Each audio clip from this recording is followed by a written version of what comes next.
que acontece? Eles se reúnem todos os dias no pôr do sol para ver o pôr do sol, e quando o sol está se pondo, todos batem palmas. Isso já é uma tradição lá. Tem pessoas que vêm de fora do país para participar desse espetáculo, né, desse show, que é o pôr do sol. Eles ainda não têm para o nascer do sol, né? Ainda não foi criado esse programa para eles. Mas as palmas que nós fazemos pela manhã é para o nascer do sol. Nós aplaudimos o sol enquanto ele está nascendo. O sol, ele representa Deus, né? Ele é o aspecto que indica Deus, ele é uma pista de Deus, ele é uma representação de Deus, ele é uma forma de Deus. E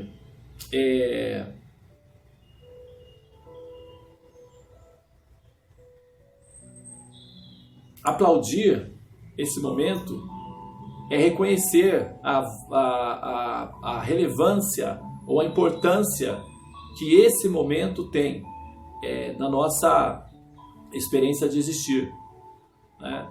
Se nós colocamos, por exemplo, imagine que isso daqui é o número 1, certo? E se eu coloco o 0 na frente do 1, a cada 0 que eu coloque, ou a cada 1 que eu colocar, vai diminuir o valor do 1. Porque o 0 na frente do 1 vai sempre diminuir o valor do 1. Então, se eu coloco o 1, né, na frente do 0, a cada 0 que eu pôr, ou a cada 1 que eu colocar, vai aumentar o valor do 1. Então, quando nós colocamos, estabelecemos a divindade, ou estabelecemos a deidade, que é o foco do nosso objetivo de pesquisa, de busca, de autorrealização, de entendimento, quando o Criador Supremo, ou o Senhor Supremo, a Majestade Suprema, o princípio divino supremo, a suprema personalidade de Deus, a verdade absoluta, o Supremo, o primeiro original, a fonte suprema, seja lá o adjetivo que você deseja colocar, quando ele está em primeiro plano, quando ele é colocado na frente de todas as outras atividades, qualquer atividade que você fizer durante o dia vai agregar valor, ou seja, vai aumentar o valor dessa atividade. E quando ele é colocado lá em último lugar, né, o resultado é que o seu esforço pessoal de progresso material, de progresso mental, emocional, ele acaba se tornando um capricho, de certa forma, e o resultado disso é assim, irrelevante, ou ele é talvez insignificante. Às vezes até perigoso. Ele acaba se tornando um veneno contra si mesmo. Produz orgulho, né? Então o orgulho produz essa arrogância. E isso daí é causa, né, da queda e dos sofrimentos. Então, essas palmas que nós fazemos pela manhã, elas são para receber o sol, né? E isso indica que a nossa consciência está admitindo, né, a possibilidade de que a nossa prioridade, a nossa consciência está estabelecendo como regra, como meta e objetivo final, alcançar a verdade absoluta. Essa neurolinguística, ou essa mensagem, ou esse comando interno, ele determina, né, a qualidade do jogador, ou a qualidade de estar consciente do jogador, né? Assim, o que nós fazemos é justamente estabelecer como marco todos os empresários ricos, milionários de sucesso, pessoas ricas, pessoas de sucesso. Elas têm metas de médio prazo e de longo prazo, de curto prazo, médio prazo e longo prazo. E elas estabelecem essas metas, escrevem essas metas em quadros, na psicologia das vendas, Todos os funcionários são treinados para pensar dessa forma, para se atingir metas. E nós temos uma meta existencial, que é a meta suprema, a maior de todas as metas, a mais importante de todas as metas. Muitos palácios foram construídos, né, no mundo. Tem aí as pirâmides, os diferentes tipos de palácios no mundo todo, e aqueles que já se dissolveram, né, que já viraram poeira. E tudo isso daí se demonstrou ser improdutivo a médio e longo prazo. Nossa meta é a meta suprema, que é a liberação. E é sobre isso que nós estamos falando em relação ao Sahasrara Chakra. É sobre isso que eu vou continuar falando hoje. São 7 horas e 15 minutos. Eu vou então dar sequência. Ontem eu concluí, né, até as 8. Na verdade eu terminei antes, mas como vocês optaram por eu continuar, então eu concluí às 8, tá? Nós temos aí por volta de 30 minutos. Eu vou falar em 30 minutos. Os vídeos de ontem já foram editados e eu vou então editar esses aqui também e vou entregar os dois juntos, tá? Bom, nós estamos analisando o Sahasrara Chakra. Tá? O Sahasrara Chakra, ele é um chakra que ele fica, né, como a gente sabe, né, eu vou ficar mencionando isso sempre no início, porque é preciso contextualizar isso daí. O Sahasrara Chakra, ele é um chakra que ele está acima dos outros chakras.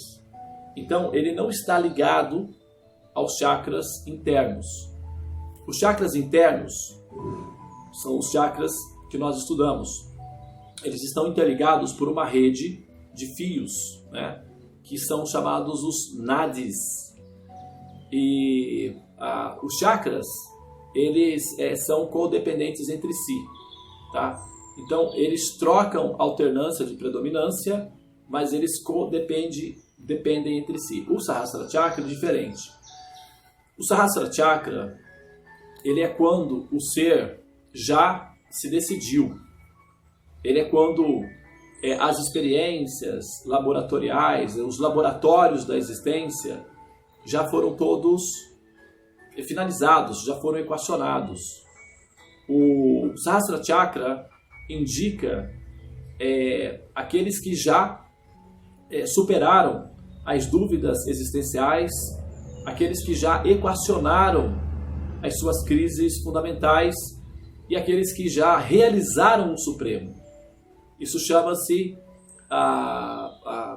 em termos védicos, né, Vishuddha Sattva, ou Brahman Jignasya, que significa o conhecimento do Brahman, ou o conhecimento do absoluto, o conhecimento da verdade absoluta.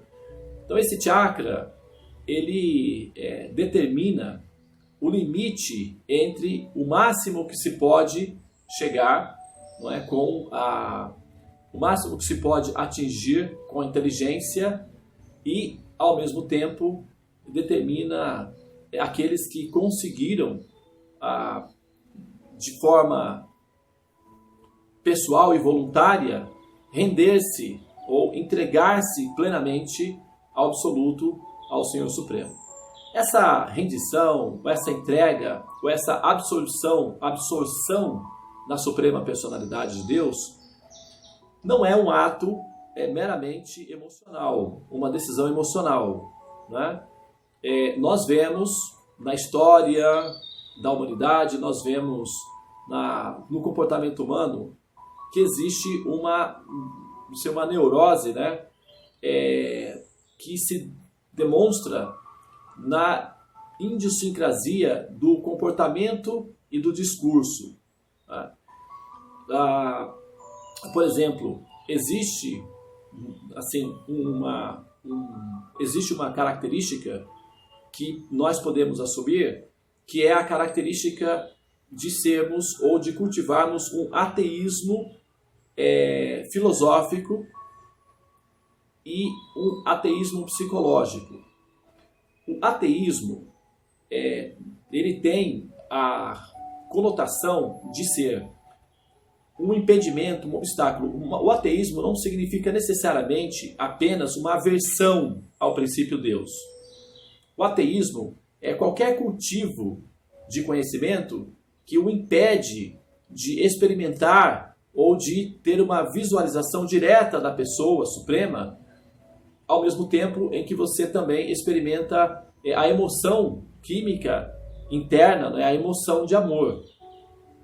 Então, todos os conceitos filosóficos e comportamentos humanos que vão de encontro ou que criam obstáculos ou que criam poluentes dentro dessa esfera é entendido como sendo vetores ou fatores ateístas. Tá? Então, quando eu menciono o ateísmo, eu não estou mencionando especificamente o ateísmo aversivo, que é o ateísmo mais grosseiro, né? Que é o ateísmo popular, é o ateísmo de público. Não é desse ateísmo que eu estou falando. Tá? Esse ateísmo ele é uma vertente filosófica, uma tese de existência, e pode ser eventualmente refutada. Porém, existe o ateísmo psicológico, que é um ateísmo um pouco mais difícil de ser identificado e, ao mesmo tempo, mais difícil de ser combatido. É como uma bactéria, é como um vírus, né? E é preciso de uma vacina apropriada para se combater esse vírus. Tá? Então, uma pessoa pode professar da seguinte maneira: eu sou um teísta, eu acredito em Deus, eu vou à igreja, eu rezo, e patati e patatá. Então, esse discurso é um teísmo filosófico. Então, a pessoa assume a posição de um teísta filosófico. Na hora de viver a existência, ela vive com medo, com receio, com ressentimentos, com mágoas, com raiva, com preguiça, com vários comportamentos que demonstram ateísmo psicológico. O que existe na prática, na hora de viver a vida, é uma experiência ateísta. Na hora de filosofar a vida, é um discurso teísta. Então, existe um teísmo filosófico, que é quando a pessoa pode professar uma religião, ou até se posicionar como um teísta mesmo, né? Mas, na prática, no comportamento, no comportamento real, na hora de agir ou de atuar, daí sim, demonstra-se um ateísmo, né? E nesse ponto é onde o Sahasrara Chakra ele não se abre. O Sahasrara Chakra ele é como, por exemplo, fecundar o óvulo, ok? Se você pegar aí, de vez em quando, né, para as pessoas que fazem o mapa comigo, eu mando junto, porque na hora que vou explicar o princípio do Atmakaraka, da série do ser, eu mando junto um vídeo que é uma ilustração mostrando o momento da fecundação do espermatozoide no óvulo. A epopeia, que é, né, a aventura que é desde o momento em que se ocorre a fecundação, né, a ejaculação, até o momento da fecundação. Os processos mediante os quais, como as coisas acontecem, né? E a fecundação do óvulo é uma batalha que poucos conseguem chegar ali, tá? São poucos os espermatozoides que conseguem chegar até o óvulo. Normalmente são 450 milhões a 500 milhões de espermatozoides. Eles são empurrados, não é? Por propulsão, e eles têm então uma propulsão inicial que os ajuda a vencer a acidez dos líquidos vaginais que matam as sementinhas, as centelhinhas, morrem aí, porque é um ambiente hostil, ácido, e eles morrem aos milhares. Aqueles que sobrevivem têm então uma outra fase que são vários obstáculos que devem ser vencidos até alcançar o óvulo. Existe uma espécie de floresta de filamentos e eles têm que passar por essa floresta sem encostar nesses filamentos, porque esses filamentos também são ácidos, eles são meio que elétricos. Tocou ali, morreu.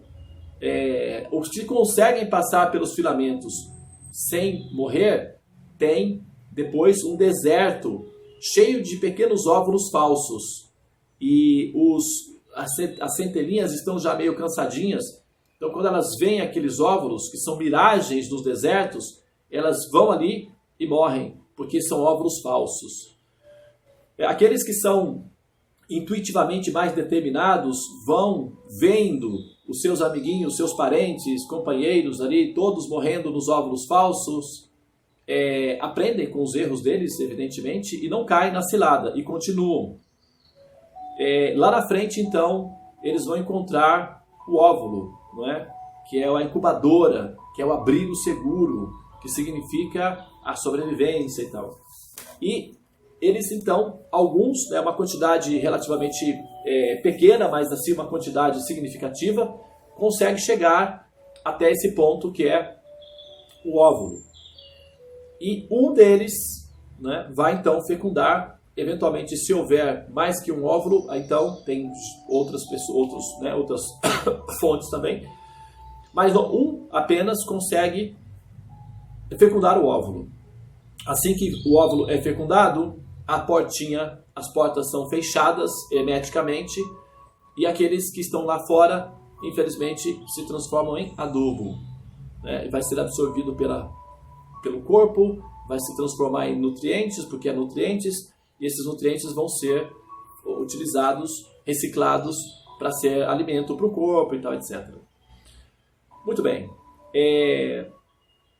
Então, o Sahasrara Chakra, ele é algo semelhante ao óvulo. E nós, nessa epopeia de realizarmos espiritualmente, somos como pequenas centelhinhas, nós somos centelhas, na verdade, tentando superar todos os obstáculos que tem nos chakras, nos diferentes obstáculos. A gente precisa de uma propulsão inicial, ok? Normalmente essa propulsão inicial se dá como consequência de ou grandes tragédias nas nossas vidas que nos empurram necessariamente para a busca do autoconhecimento, ou então simplesmente por pessoas com a natureza sábia que cultivam conhecimento, que entendem a meta da vida e que estão estrategicamente, inteligentemente, indo nessa direção, até chegar ali no ponto do Sahasrara Chakra. Uma vez que chega naquele ponto, o que acontece? O Sahasrara Chakra não está aberto, tá? Como o óvulo. A centelhinha chega até o óvulo não está aberto. A centelha, o espermatozoide, que é uma entidade viva, ele precisa encontrar a entrada. Ele precisa, de alguma forma, acionar a entrada do portão. Ele precisa de um mecanismo que faça isso. Por incrível que pareça, hoje já se sabe disso. Antigamente não. Antigamente se pensava que era o espermatozoide que, pelo esforço dele, conseguia furar alguma barreira e fecundar o óvulo. Mas não é assim. Agora se sabe que, na verdade, é o óvulo que decide qual dos espermatozoides, que são os candidatos que estão ali, ele vai permitir que entre, baseado no registro de carga genética. Então, o óvulo vai fazer a análise de qual dos espermatozoides tem a carga genética mais compatível e vai permitir que ele entre. É exatamente como no reino animal, as fêmeas, os machos vêm,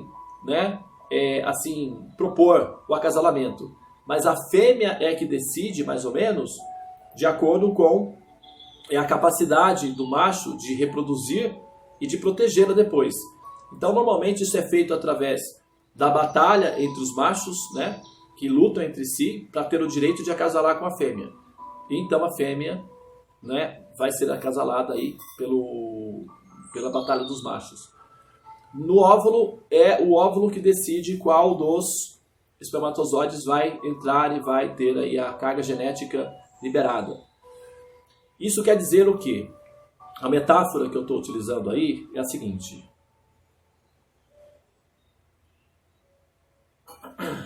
O Sahasrara Chakra, ele faz o rastreamento da consciência. O Sahasrara Chakra, ele não é uma instância que nós conquistamos pelo esforço. O Sahasrara Chakra, o nosso esforço, vai até o ponto de estarmos disponíveis diante do Sahasrara Chakra. É o Sahasrara Chakra que vai fazer o rastreamento da consciência para checar se aquela consciência pode entrar ou não. Entende? Até o Agera Chakra é um esforço nosso. Nós podemos subir pelo nosso esforço. Mas o Sahasrara Chakra vai depender da análise que é feita da qualidade do jogador. Ou da qualidade da consciência em si. Para chegar nesse ponto. Por isso, assim, eu estou traçando o paralelo, não é? O que acontece?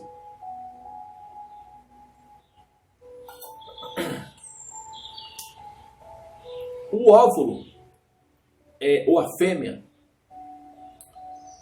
ela identifica, por exemplo, as mulheres através do sentido, que é o olfato, identifica aqueles homens que são compatíveis com a carga genética dela, porque vai gerar filhos.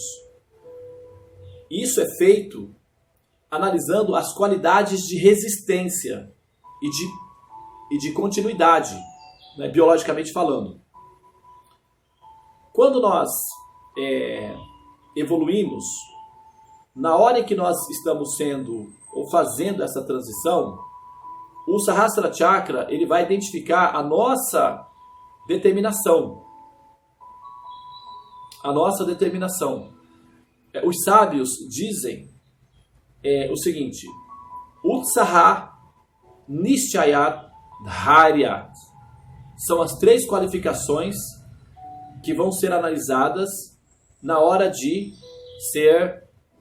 se absorver no Sahasrara Chakra. É o Sahasrara Chakra que vai absorver a consciência. E ele vai fazer isso levando em consideração 3 critérios de análise. Utsaha Nishchayat Dharyat.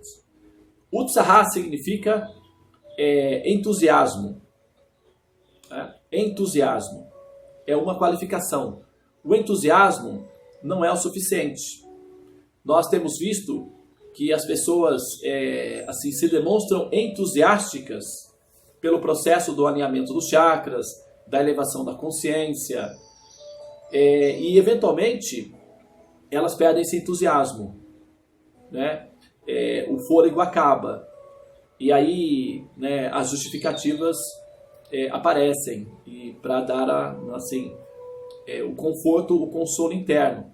Isso é compreensível, porque não são todos os jogadores que realmente conseguem chegar até no final, nas etapas finais.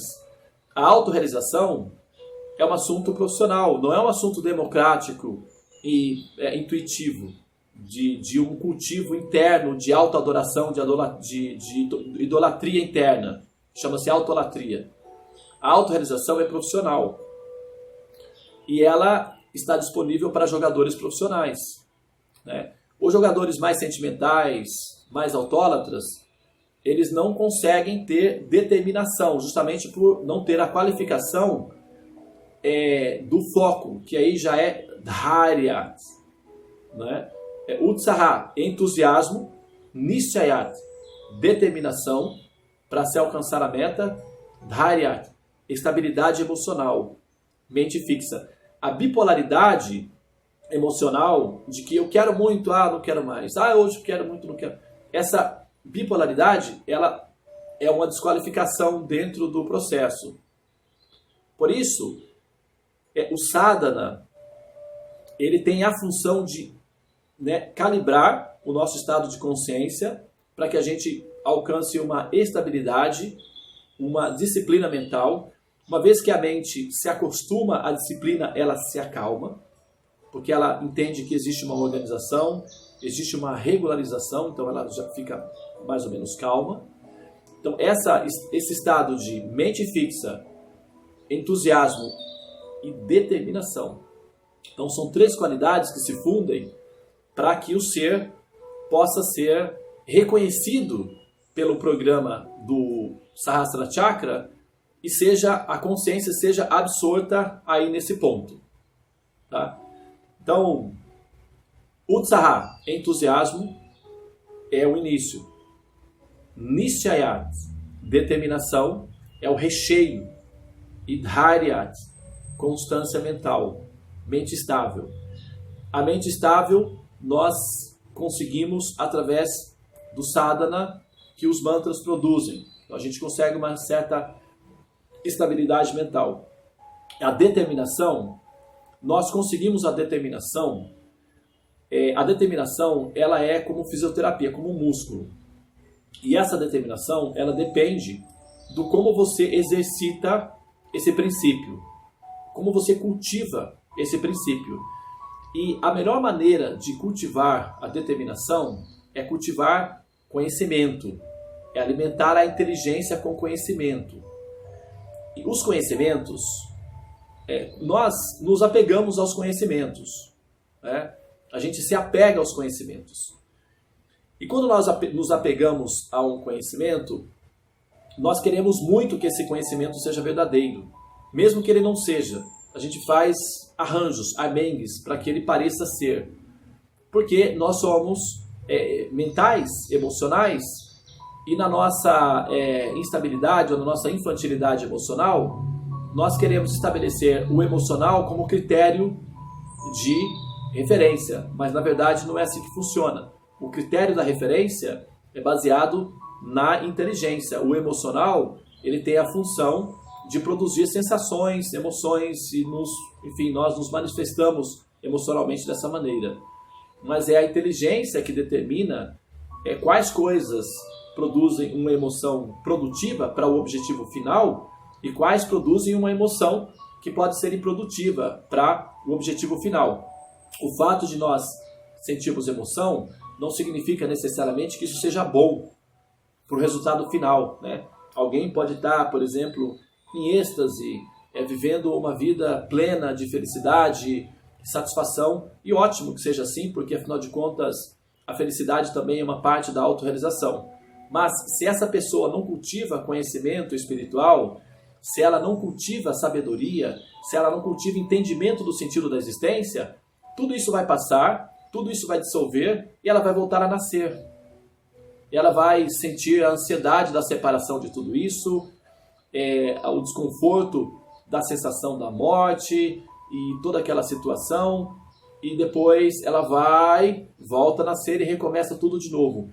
Então, a simples ideia da busca da satisfação e da plenitude, da realização imediata, não é necessariamente o objetivo. Então, as sensações elas devem estar atreladas a uma meta, a um objetivo maior, né, um objetivo supremo, que é justamente a autorrealização, o autoconhecimento. E a depender do tipo de conhecimento que nós cultivamos no nosso coração e na nossa mente, essa determinação ela vai ser possível ou não, ela vai se desenvolver ou não, né? Então, nesse sentido, quando a gente chega nessa parte intermediária em que nós estamos olhando para o Sahasrara Chakra e nos perguntando como nós vamos chegar aí. É como a gente olhar para a Lua e pensar como é que a gente vai conseguir chegar na Lua. O que nós faríamos para chegar até a Lua, né? E a humanidade precisou aí de uns 200 mil anos de exercício para conseguir realizar essa façanha, né? Agora, como é que nós vamos chegar até Marte? Como é que nós vamos cultivar Marte, colonizar Marte? Né? Então, em termos da evolução, da existência, nós nos deparamos diante do Sahasrara Chakra e nos perguntamos como é que nós vamos chegar ali. Né? E, na verdade, nós, como eu estou dizendo, nós não chegamos pelo nosso esforço, nós nos qualificamos e a nossa qualificação emite o código. E esse código ele é então lido pelo Sahasrara Chakra e nós somos então aceitas ou não aí, nessa esfera de consciência. E ser aceitos ou não nessa esfera de consciência vai determinar se nós fecundaremos o óvulo ou não. Felizmente, a boa notícia disso tudo é que, na verdade, nós, para cada uma de nós, almas, tem um óvulo específico. Tá? No caso da metáfora da fecundação humana, são vários espermatozoides tentando fecundar um único óvulo. Ok? No caso da transcendência, da liberação, cada uma de nós tem uma cápsula. Cada uma de nós, almas, tem um óvulo. Então, não há essa preocupação de derrotar os outros, de eu serei e as outras. Não, nesse caso, não é assim que funciona. Tá? Cada alma possui uma cápsula, ou uma nave, ou um óvulo, né? A metáfora que nós estamos utilizando. Então, é 100% certo que você vai fecundar. Agora, quando? Aí é que está os 500 aí, entendeu? Quando? Porque esse processo pode durar. Então, você pode ter que renascer, nascer, renascer, nascer, renascer, por muitas vidas, até que você seja capaz de ser aceita nesse óvulo, que é o Sahasrara Chakra. Porque o Sahasrara Chakra, ele é, na verdade, uma realidade intermediária entre a terceira dimensão e a dimensão interna, que é a dimensão da verdade absoluta. É quando o ser ele consegue perceber a não dualidade, ele consegue perceber o estado absoluto da existência da Suprema Personalidade de Deus. É quando as ilusões ficam todas dissolvidas. É quando a pressão irracional da realidade externa, que nos obriga a pensar em termos de um separatismo existencial, desaparece. E, ao mesmo tempo, é quando o êxtase da realização interna, que é o estado puro, natural de Prema, chama-se Krishna Prema, ou amor puro ao Senhor Absoluto, ou amor puro por Vishnu, ou Vishnu Prema, ou Krishna Prema, ou amor a Deus, se manifesta. Tá? Mesmo quando o candidato ele é um impersonalista no sentido mais profissional, quando o impersonalista ele é mais profissional, ele é mais bem definido, mais maduro, então ele ama o Supremo, ele ama Deus, só que ele ama na forma do conceito, que é uma característica intrínseca do Supremo, que é o Brahman, né? Que é Deus na sua forma imanifesta, ou inconcebível, ou incompreensível para ele. Ele fica aí nessa plataforma de amar o inconcebível, o incompreensível, chama-se o Brahman. Okay? Claro, isso também é possível. Esse estado de Ananda, Brahmananda, ou de bem-aventurança, acontece no coração desse yogi. São os yogis mais perfeitos que chegam nessa fase. Né?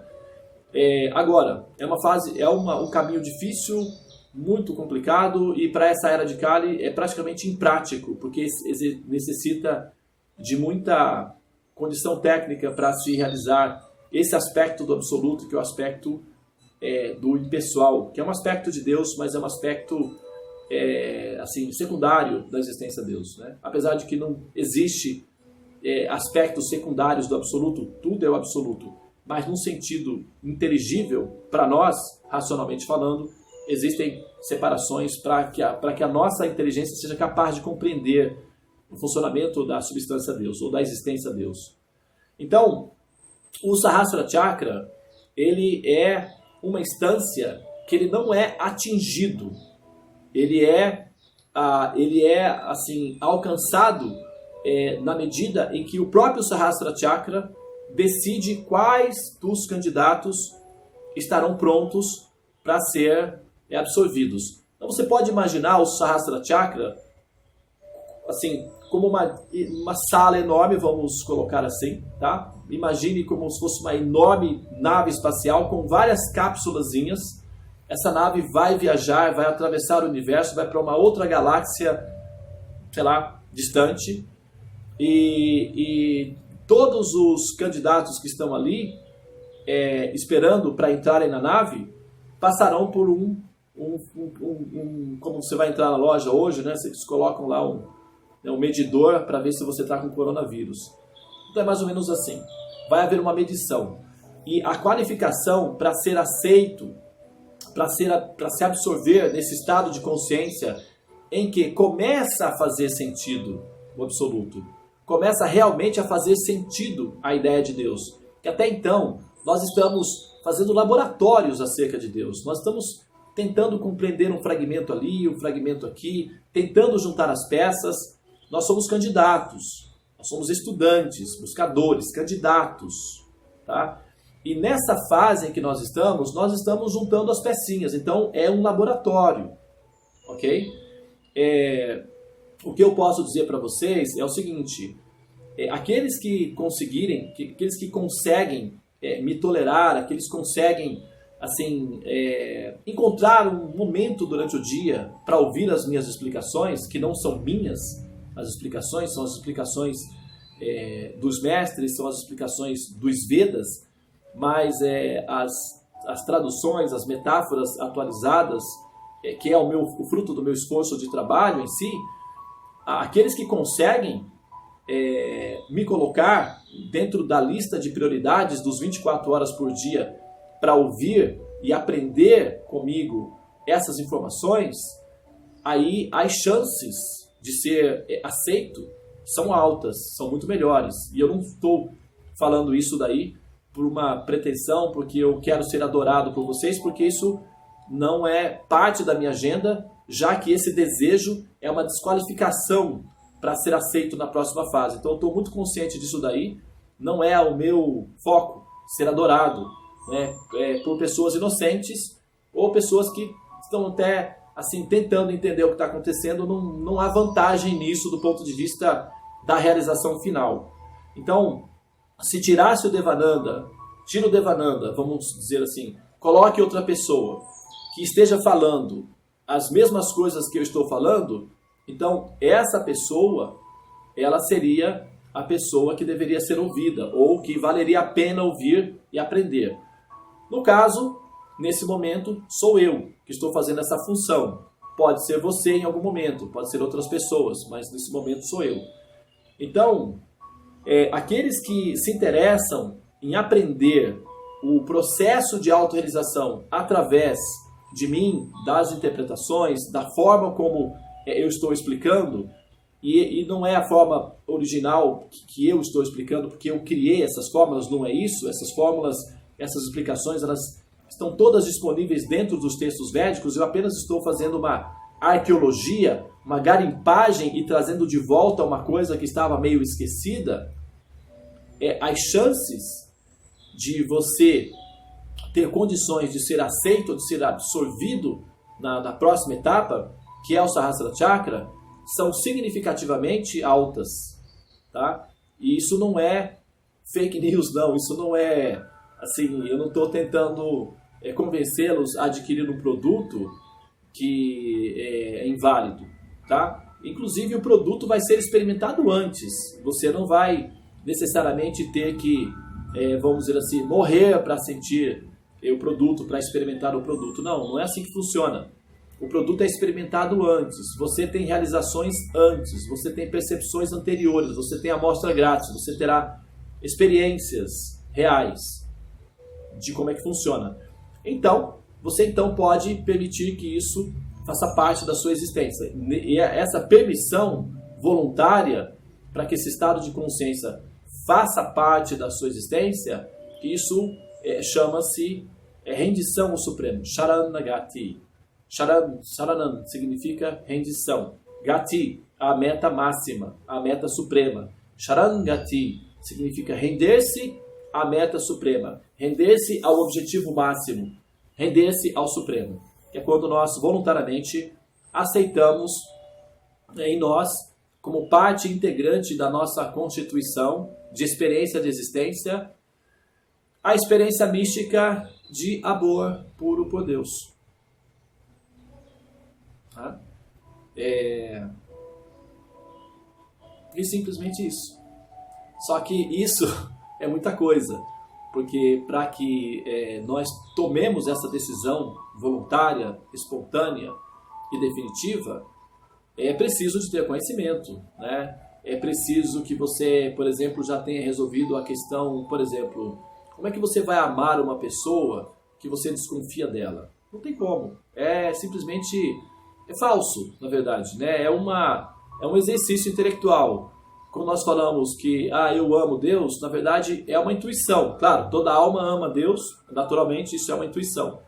Mas quando se pressiona essa fala ou essa observação para ver se isso procede ou não, é aí onde que a gente consegue verificar o quanto isso é válido e o quanto isso é uma teoria em andamento, né? Então, por exemplo, eu posso, que como a gente está falando das qualificações para ser absorvido no Sahasrara Chakra, e o Sahasrara Chakra significa que nós já passamos pelo Agyana Chakra, então a nossa ignorância já foi eliminada, nós estamos completamente conscientes da existência do Supremo e estamos encantados com essa existência. Então dúvidas acerca do caráter dessa existência, desse absoluto, já foram equacionadas previamente, como por exemplo, se Deus é bom, então por que o mal existe? Por que tem crianças que adoecem? Por que tem catástrofes? Por que o mal, o sofrimento existe? Qual é a funcionalidade? Por que Deus criaria essas situações? Mas não é o homem, é Deus. Então aí se começa a criar, não é Deus, é o homem. Começa a se criar subterfúgios, que são argumentos bastante tendenciosos, que tentam justificar isso de uma maneira superficial. E, na verdade, nós aceitamos explicações superficiais superficialmente também. Nós não nos convencemos. A inteligência é profissional, a inteligência não é emocional. Então, a inteligência só aceita argumentos profissionais, reais, definitivos, conclusivos. Quem aceita conclusões ou resoluções superficiais é a mente, é o nosso ego, é a nossa infantilidade, é a nossa autolatria, que aceita armengues para poder continuar empurrando com a barriga. Só que o resultado final é medo, é ansiedade, é angústia, é melancolia. Por quê? Porque as questões fundamentais acerca de Deus não foram devidamente respondidas ou explicadas, então ocorre a insegurança, porque intuitivamente o ser deseja esse contato com o absoluto, mas dependendo do cultivo, de tipo de conhecimentos que ela está colocando dentro de si, vai dar o seguinte efeito: ela vai sentir paz, segurança e amor ao Supremo, ou ela vai sentir instabilidade emocional, insegurança, e ela vai ter uma atitude de rezar para Deus eternamente. E essa atitude de rezar para Deus acaba sobrecarregando a pessoa suprema com uma qualidade inferior, porque com as nossas orações nós estamos obrigando o Senhor Supremo a nos servir. Nós estamos nos colocando numa posição inferior, e isso obriga o Absoluto a ter uma atitude contínua dos cuidados equivalentes, né, de um servo, aquele que está servindo. E essa condição, ela deve ser superada. Ou seja, nós precisamos ter conhecimento que nos permita ter um relacionamento de interação amorosa, amistosa e sublime com a suprema personalidade de Deus. Nós precisamos superar o conflito, as aflições e a angústia que produz medo e confusão mental, né? E assim sermos seres agradáveis perante o Senhor Supremo, para que essa relação seja uma relação de amizade e não uma relação de dependência, né, psicológica, porque aí já não é uma relação de amizade, é uma relação de divã.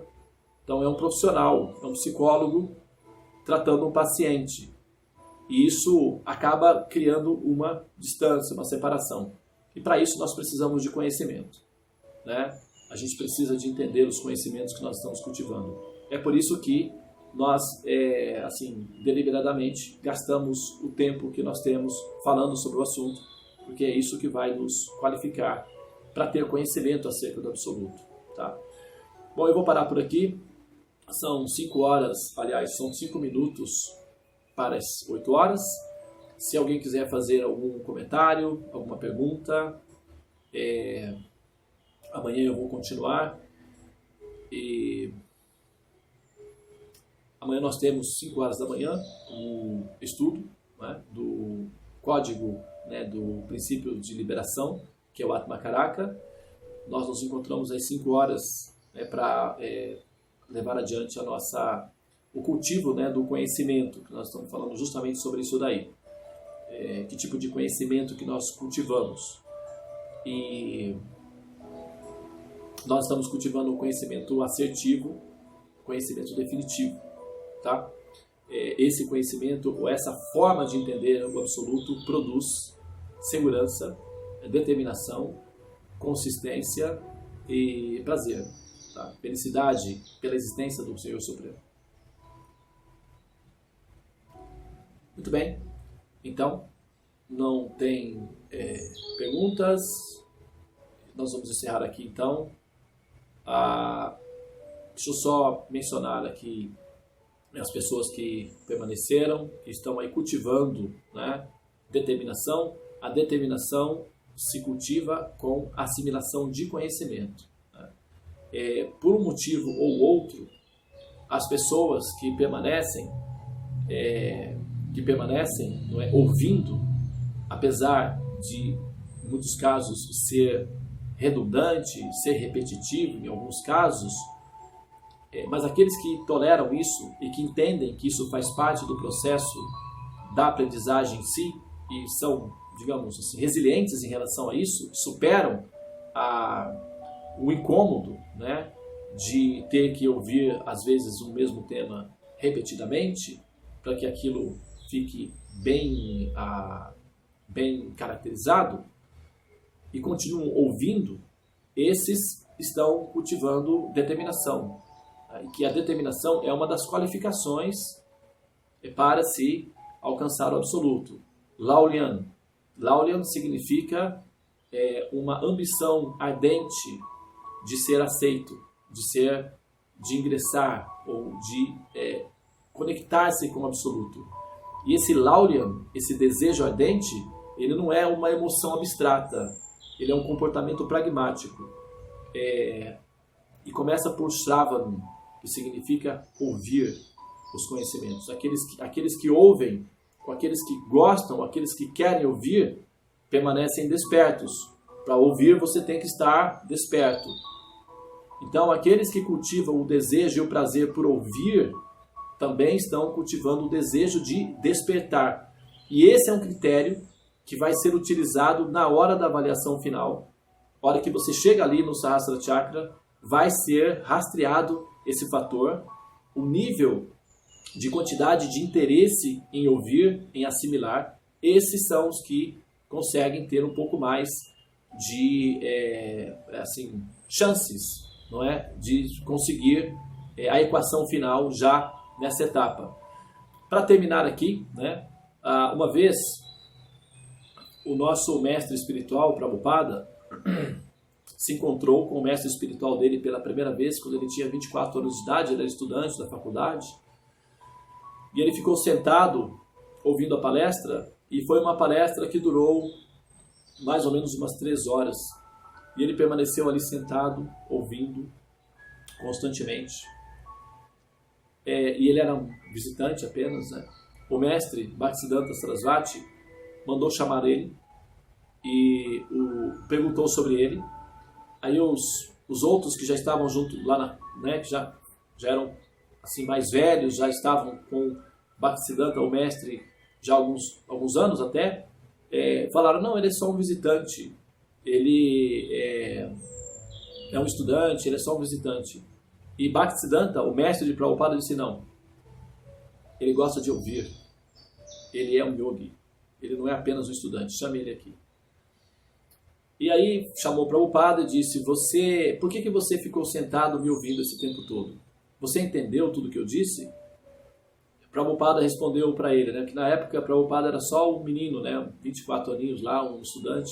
Ele disse: olha, eu não entendi tudo, mas alguma coisa em mim me diz que eu devo continuar ouvindo. Algumas coisas eu entendi, outras não. Mas tem alguma coisa em mim que diz que eu devo continuar ouvindo porque eu entenderei. E pelo pouco que eu entendi, me parece que é muito importante o que você está falando. Então eu fiquei para ouvir.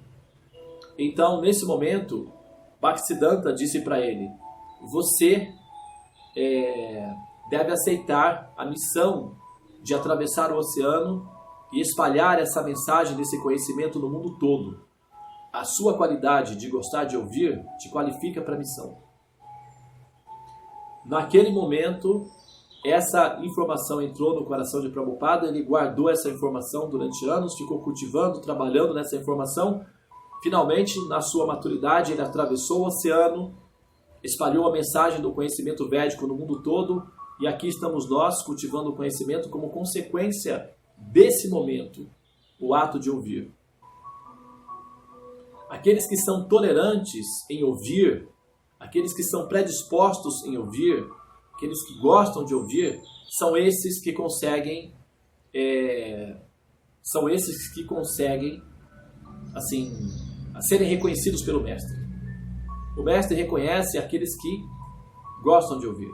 Tem muitas coisas para fazer na vida, tem muitas prioridades na vida, mas aqueles que desejam ouvir vão dar um jeito. Aqueles que não desejam também vão dar um jeito.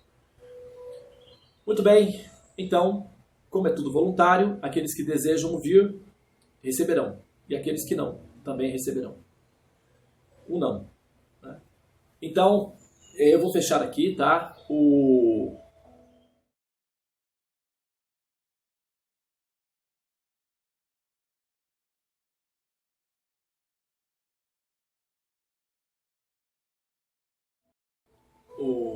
Paulo fez uma proposta, mas eu acho que a gente vai ter que deixar isso para um outro momento, né? Devananda, você poderia falar como servir a Deus, serviço devocional em si, na prática, né? Aí já é um interesse bem particular mesmo, já pontual. Nós vamos falar sobre isso sim, né? Eu estou assim, fazendo a reavaliação geral do Ajna Chakra, e para assim, deixar claro como é que funciona as regras a partir do Ajna Chakra. E quando eu concluir, não é, essa etapa e ficar claro, né, como é que funcionam os mecanismos para ser aceito na próxima fase, que é o Sahasrara Chakra, então aí dentro do Sahasrara Chakra se abre um outro universo, né? E dentro desse universo, aí dentro do Sahasrara Chakra, é que ocorrem as decisões pessoais ou impessoais. A nossa decisão é pessoal. E nós temos como defender consistentemente esse posicionamento, né? Então, na hora em que nós vamos observar como fazer isso na prática, a princípio, ouvir, né? Tudo começa por ouvir. Então, ouvir o conhecimento acerca do Absoluto já é servir ao Supremo. Isso é serviço devocional. Nós estamos servindo ao Supremo, ouvindo sobre Ele. Porque ouvindo sobre Ele, nós vamos assumir a nossa responsabilidade de tomar posse no nosso próprio dever de cuidar de nós mesmos. E no momento em que nós fazemos isso, nós já aliviamos o Senhor Supremo de sobrecarga. Ou seja, ele já não tem que fazer esse trabalho de babá sobre nós. Nós atingimos a nossa maturidade, nós atingimos a nossa autogerência, pelo menos nesse aspecto. Isso libera o Senhor Supremo dessa posição, o que nos permite ter um relacionamento de amizade. Então a qualidade do relacionamento o potencial de qualidade de relacionamento já melhora simplesmente pelo ato de ouvir. Então aqueles que têm dificuldade de ouvir, bloqueios de audição, desinteresse por ouvir, aqueles cuja mente são atraídas por milhões de prioridades e o ouvir sobre o assunto é uma prioridade abstrata, à distância, são aqueles que estão adormecidos e ouvem alguma coisa assim muito à distância. Então, é preciso despertar, é preciso cultivar a determinação. E a determinação é com o cultivo do conhecimento. É o conhecimento que produz a qualificação para se passar na próxima fase. Não é a prática religiosa. A prática religiosa é uma terapia de grupo. O cultivo de conhecimento é que vai produzir um ser evoluído, nobre, elegante, belo, limpo e amoroso. E é uma flor de lótus, né? O resultado final de todo esforço. Muito bem, então são 8 horas e 5 minutos. Eu usei aí o restinho final, mas agora a gente precisa realmente ir. Muito obrigado pela atenção de todos. Parabéns por essa determinação. Isso não significa necessariamente, tá, pessoal, ficar parado me ouvindo na tela, tá? Me ouvir dá para fazer de várias maneiras. Dá para me ouvir regando as plantas, dá para me ouvir dando banho no cachorrinho, dá para me ouvir preparando o café da manhã, dá para me ouvir caminhando na praia, se você tiver pacote de dados no telefone, evidentemente, dá para me ouvir indo para o trabalho, dá para ouvir em qualquer circunstância. Não há um obstáculo real para não ouvir, a não ser que você esteja realmente precisando conversar com outras pessoas, enfim, né, que se houver um obstáculo real para que você não me ouça no momento em que eu estou falando, ainda assim tem a possibilidade de você ouvir em outras ocasiões, tá? E se não acontecer esse desejo de ouvir o conhecimento, seja ele online ou seja em outra ocasião, isso significa que a determinação de alcançar o Supremo ainda é uma teoria muito vulnerável, muito frágil, é uma plantinha muito instável e isso pode ser um problema na hora em que você vai ter que lidar com a experiência final da vida, que é a passagem, que deverá ser feita em algum momento, né? Então, é importante.